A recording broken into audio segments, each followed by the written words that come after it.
Happy Wednesday, everybody. Here we are. Well, contrary to what the Dems predicted, we are still here.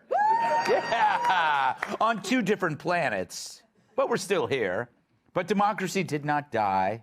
But then again, neither did stupidity. That immortal. Just like Madonna's face. But if you're ever wondering how things will go politically, it's often like Joe Biden trying to get back inside the White House. You never know where you're going to end up. It appears the red tsunami may be more like Gramps peeing with an enlarged prostate. A very weak stream. Yeah, you probably didn't need that part. The obvious hope was that this would be a blowout, but instead it was a mixed bag. But what's so ironic is that in states like Michigan, Pennsylvania, and New York, where Democrats won, it's actually Democrats that are going to suffer the most. They voted for their own punishment. True, it sucks for me living in New York, but once the kids are all grown up, I am so out of here. Kids are what I call my quads. They're beautiful. But maybe it was about abortion. The Supreme Court gave young liberal women the motivation. For your typical middle-class, college-educated woman, stuff like inflation and crime, that seems like other people's problems.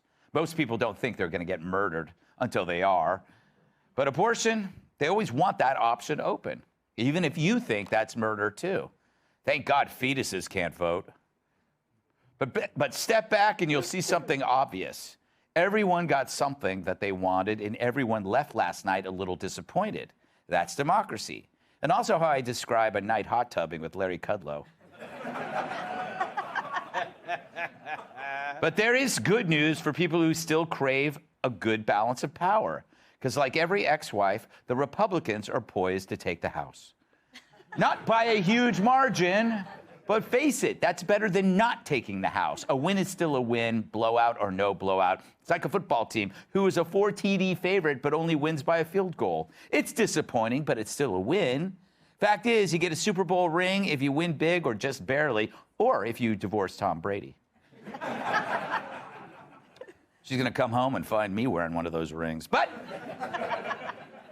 I'm bummed to have a Democratic governor in New York. I was kind of hoping to make it through 2023 without getting shot in the neck by a naked homeless man shouting show tunes. It's true, Alec Baldwin still lives in New York. But even losing, Lee Zeldin is a hero. He put crime front and center, and that flipped several House seats. Thanks to Zeldin, every single New York State county shifted right. He got within 5% of winning. Cuomo won last time by 25%. So be happy. As long as you have the House to check the crazies, that's gold. Even by a single vote, you still need the House to investigate Hunter, to hold the purse strings, and to one day approve of National Greg Gutfeld Day, which is happening. Yes. But I'm pleased that DeSantis crushed it. He's looking like the future of the party, while New York is looking like the end of Planet of the Apes. Beto lost. That's two words that seem to always go together. Just like... All right, move on. And so did Stacey Abrams. She got shellacked.